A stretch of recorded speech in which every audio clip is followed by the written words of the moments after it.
Those who don't learn from history are doomed to repeat it. In order for you to understand why Western civilization is very different than the Islamic world, you need to understand the history of Islam. When Prophet Muhammad supposedly revealed his revelation from the angel Gabriel that he is supposed to be the last of the prophets in the early 600s, he started preaching in his own city, Mecca. He tried to recruit friends and followers to be able to spread his religion. And he tried for 12 years and failed. And after 12 years, he was only able to recruit his immediate family and friends. So he decided, if I go to Medina, which was the Jewish hub of Arabia, the business hub where the Jews lived, if I go there and preach my religion to them, if they accept me, that will buy me respect and stature between my own people, and they will accept me. So Prophet Muhammad started borrowing a lot from the Old Testament to make his religion more palpable to the Jews, to make it a lot similar. This is why you see a lot of similarities between Judaism and Islam. For example, Jews don't eat pigs, Muslims don't eat pigs. Jews pray a few times a day, Muslims pray a few times a day. Jews fast on Yom Kippur, Muslims fast on Ramadan. And this is why you started seeing a lot of good writing in the beginning of the Quran when Prophet Muhammad was saying all the good things about the people of the book.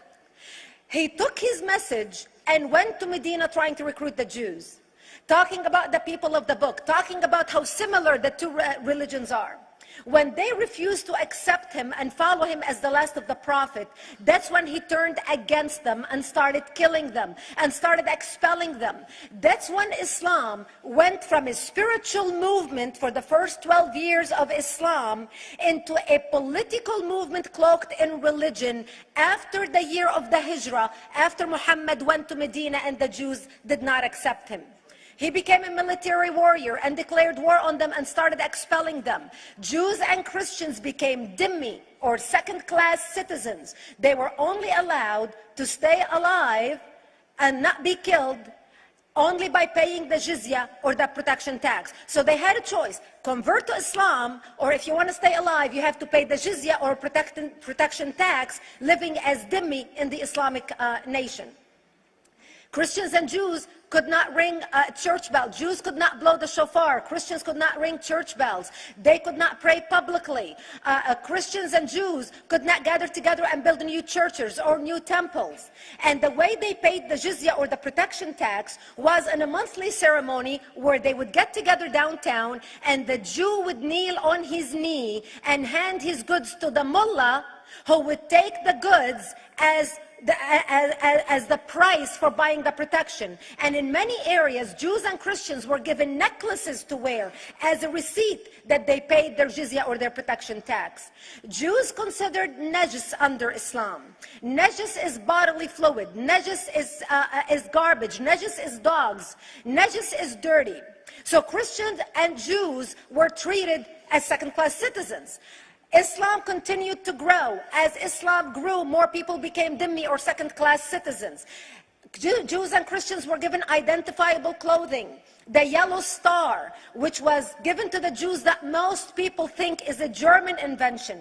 It was actually an Islamic invention in the 9th century in Iraq by the second Khalif al-Mutawakkil of Iraq, who invented the yellow star for the Jews to be identified as they walked down the street. Because Jews were considered najis, if a Muslim man or a Jew walked on the same side of the street, the Jew had to cross the other side so the Muslim man can walk, so he's not dirtied by the filth of the Jew. Christians were given the zunnar, the belt, which most of you men are wearing right now. That was an Islamic invention for the Christians. Islam continued to grow. They went all the way to Jerusalem. They conquered Jerusalem. Christians couldn't ring their church bells in Jerusalem.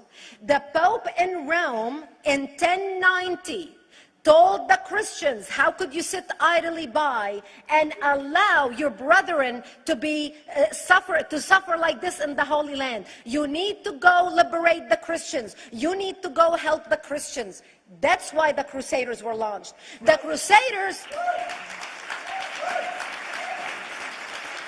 The Crusaders were not launched because they just felt like waking up in the morning and going and converting a bunch of Muslims or beheading them. The Crusaders were launched to liberate Jerusalem. And they were able to liberate Jerusalem for less than 100 years before Salah ad-Din al-Ayyubi, Saladin, took it back, and Jerusalem remained under Islamic control until 1967, when the State of Israel liberated Jerusalem, where Christians, Jews, and Muslims could pray under the same sky.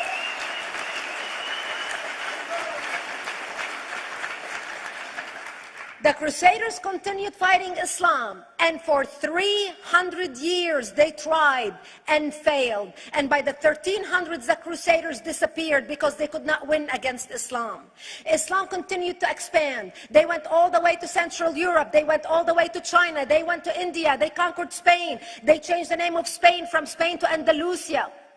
And they started, as they advanced, as they conquered more nations, more people paid the jizya, or the protection tax. And this is how the Islamic Empire grew. It went all the way until they was stopped at the gates of Vienna on 9/11. 9/11 is not a date that Osama bin Laden just picked out of a hat. 9/11 is a symbolic date in the Islamic calendar. Between the 1600s, Islam had covered more of the earth's surface than the Roman Empire did at its peak. Between the 1600s and the 1800s, the Europeans were experiencing the European Industrial Revolution, where the Europeans were able to invent products on factory lines, where they are able to make money and sell products, which gave them the money to build a strong army in order to fight the Muslims. And that's how they were able to stop them at the gates of Vienna on 9/11. The Europeans started the pushback against Islam. They pushed them out of Europe. They pushed them out of all the way to the Middle East and North Africa. By 1924, the Islamic Empire ended. In 1924, the Islamic Caliphate ended in Turkey by President Ataturk, who was a secularist. He ended the Islamic Empire, and he gave women rights to vote. He gave women a right to an education, a right to work, a right to choose a husband. He forbid women from wearing the hijab. He forbid men from wearing the beard. The Muslims hate him so much that they consider him a Jewish agent, because they believe that his mother and her bloodline was Jewish, and that was the influence on Ataturk. By the time the Islamic Empire, or the Islamic Caliphate, or the Islamic State ended in 1924, the Islamic Caliphate had existed for 1400 years, and it ended less than 100 years ago. By the time the Islamic Caliphate ended in 1924, 270 million people around the world were killed by Islam. 270 million. And we didn't have weapons of mass destruction, and there was nuclear weapons. All of these people were killed, butchered by the sword. The people in the world, less than 100 years ago, how many people knew this history? Please raise your hand. We in America have failed to educate our children about history. We in America failed to educate our population about history. Our children in high school, you take any 17, 16-year-old kid, 18-year-old kid, and ask them about World War II. They can't even tell you what happened in World War II. For them, it's ancient history, and we still have our World War II veteran walking among us. That's how little we know of history.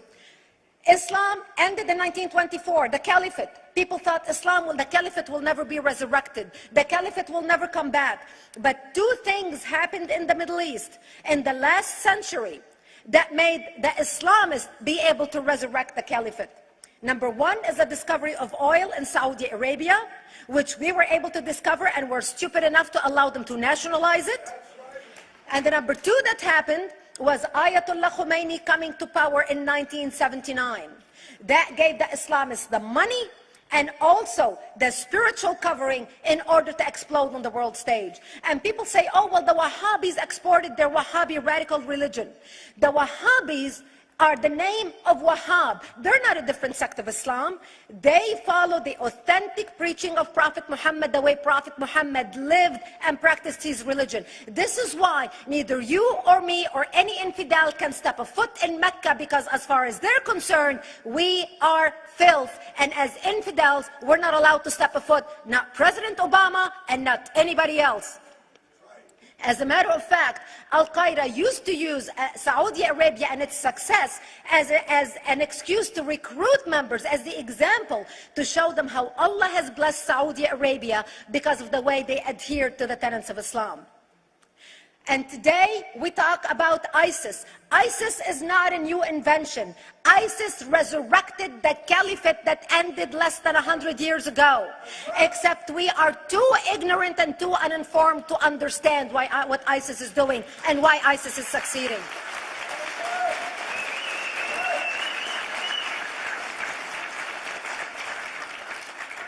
Two things you need to understand about Islam and the principles of war in Islam. One is the law of taqiyya, which means lying and deception. It means that a Muslim man can lay his hand on the Quran and swear that he is telling the truth, knowing that he is lying, but also knowing that the Quran will forgive him because he is advancing the cause of Islam. The second thing you need to know about is that the Treaty of Al-Hudaybiyah, which is an Islamic principle of war and a model on how to deceive your enemy when you have to sign peace treaties with your enemy. And it is based on an example by Prophet Muhammad. Prophet Muhammad was attacking the Meccans and their caravans when he was living in Medina.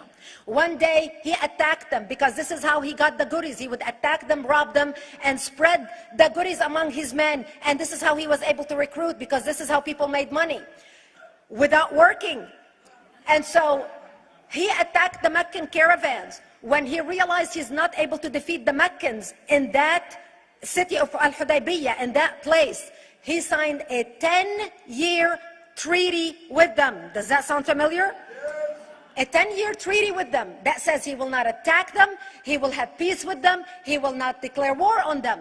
Muhammad used the treaty for 2 years to build his military, strengthen his army, and when he realized he was strong enough to attack his enemies when they least expected it, because they thought they had a peace treaty with Muhammad, he broke the treaty, attacked them 2 years later, and Mecca fell within 24 hours because they were not expecting the attack. And that became a principle of war in Islam. And to give you an example of how that is practiced, this is why anything signed with Iran means nothing to them.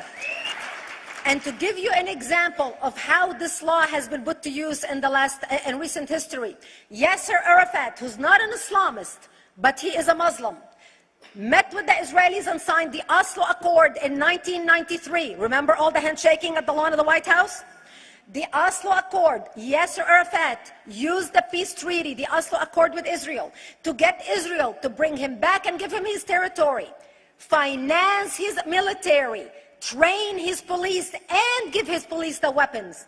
Yasser Arafat broke the Oslo Accord 8 years later, didn't even wait 10 years, and declared the second intifada in 2000, and all hell broke loose. He used the same treaty to win and deceive against his enemies and deceive his enemies. When Jordanian press, after Yasser Arafat signed the Oslo Accord with Israel, and Egyptian press would interview Yasser Arafat, and they would say, how could you sign a peace treaty with the devil? How could you sign a peace treaty with the Jews? Yasser Arafat will tell them, remember Hudaybiyah. That's all he would have to say. The whole Muslim world knew exactly what Yasser Arafat was talking about.